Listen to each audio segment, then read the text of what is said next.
Hey, what's good? When this is under AD in the clutch, and we gotta talk about some very important, very decisive news that could be a major talking point in the playoffs next season, as the Philadelphia 76ers have just signed Guerschon Yabusele to a 1-year, 2.1 veteran minimum contract. And I know on the surface, I know a lot of people are looking at this, especially casuals, or looking at this like, what is this news about? Like, or who is this guy? Like, this sounds like a scrub, or what is he gonna do? He's not gonna amount to much. Like, why is this important? Why are we gonna talk about this?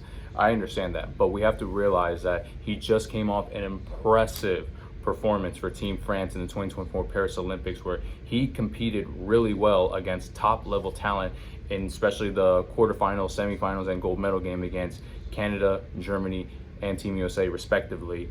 And all three of those countries had major superstar talents. We got Canada, you have Shai Gilgeous-Alexander, who was an MVP candidate, and Jamal Murray, you got Kelly Olynyk, and I'm just naming like just people just off the top of my head. Germany, you have Dennis Schroeder, who's a really good player. You have Franz Wagner, who's a rising star for the Orlando Magic. And then Team USA, need I say more? LeBron James, Steph Curry, Kevin Durant, etc., etc. Like I could just go on and on. Like, he played really well against those three countries, and he averaged 19.7 points per game. He had 22 points specifically against Canada, 17 versus Germany, and 20 versus Team USA, en route to France, leading to the silver medal, which is very important. And we all expect, like a team like France, that everybody would put their focus and attention on Victor Wembanyama or Rudy Gobert. Victor Wembanyama, because he is a very top-notch talent, and a lot of people are comparing his hype to LeBron James, and he's already like making huge waves and already is a major superstar at 20 years old. Rudy Gobert, who just won a Defensive Player of the Year and is a multi-time Defensive Player of the Year with a lot of people, whether he deserves it or not, that's a topic for another day, but he is one of the best defenders in the entire NBA. You would expect those two to get all the attention and spotlight around them, or even just a tier below them. You have Evan Fournier, who is a proven really good shooter during his time with the Orlando Magic and the New York Knicks. You also have someone like Nick Batum, who is able to shine tremendously, especially during times when teams needed him the most. He was really good during his time when he was with the Charlotte Hornets. He was really good during his time with the Philadelphia 76ers, a major spark plug off the bench. He can accomplish what you need to do in a team, especially if they're vying for a playoff spot or they're trying to go further in the Olympics. Like, Nick Batum is a guy just great for that. But yet Guerschon, despite being in the mix of those talented players, was able to shine tremendously and was able to step up his game. And there was obviously the most famous moment that he's ever did, when he was going for a drive through the baseline and he just created a massive dunk, like boom, right there and then. And that shocked a lot of people, and like including myself. I was like, no way. I was like, he just, and it was an amazing dunk too. It wasn't like he just he just like dunked on him like no problem. And LeBron James, he is known for blocking impressive dunks, especially in high pressure moments. Like, we can go back to during his time with the Miami Heat, when Thiago Splitter was going for a major dunk to be able to basically put away the Heat in the NBA Finals, and LeBron James just cleaned him out. And then we all know the obvious 2016 Finals, and back in Game 7 with the block by James, as Curry's going for a layup. We all know these famous moments. So LeBron, despite him getting a lot of criticism that he doesn't try on defense, he has the capabilities throughout his career of being very clutch in defensive moments when the stakes are very high. And so when looking at this, you would think initially like, oh, LeBron, he can contest it or he can block it like no problem, like he's done for all of his career.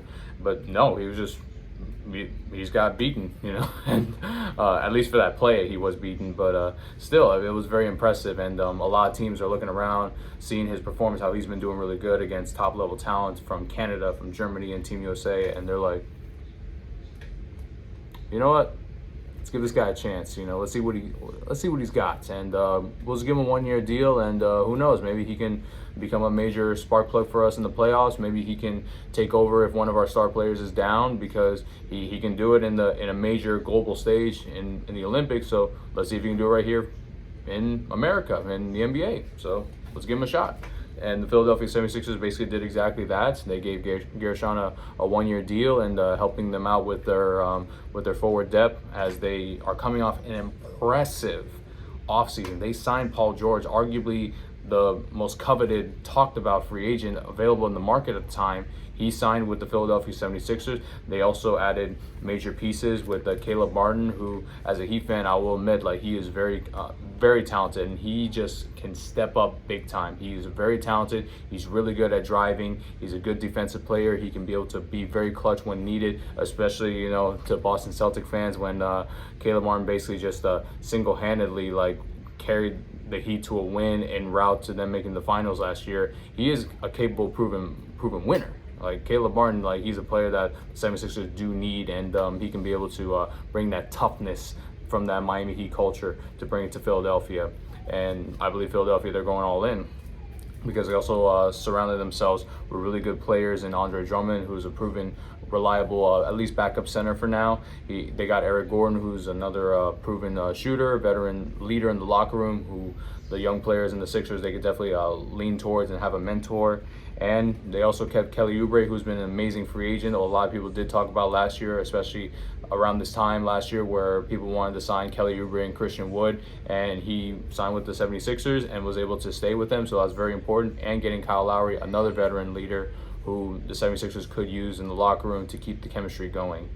So looking at all these moves, and on top of signing Guerschon, I believe the 76ers are throwing all their chips this particular season to say, we want to be in at least in the conference finals, because we got to remember the Philadelphia 76ers have not made the conference finals since 2001, the year Allen Iverson led the 76ers to the NBA finals against the LA Lakers. And when looking at this, I mean, it's kind of shocking, because the 76ers have always been in the mix all these years. Their main rivals are, for example, the Boston Celtics or the Milwaukee Bucks or even the Miami Heat.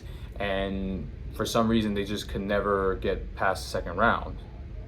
And to me, I still don't know why, because Joel Embiid, he is the MVP, or at least he was the MVP. Tyrese Maxey, he's a rising superstar. They had, or during that time, they had Ben Simmons before he had his meltdown. They had someone like James Harden, who was also a previous MVP, who was willing to take a backseat to complement Joel Embiid, and for some reason, it still hasn't worked out. But the 76ers, they basically are throwing all their chips in now. They're going all in on Joel Embiid and Tyrese Maxey. They're getting Paul George, who is a perfect number 2 superstar option for a contending team. He had that role basically in the Clippers, but Kawhi Leonard has always been injured often, whether it's a load management or just something out of his control.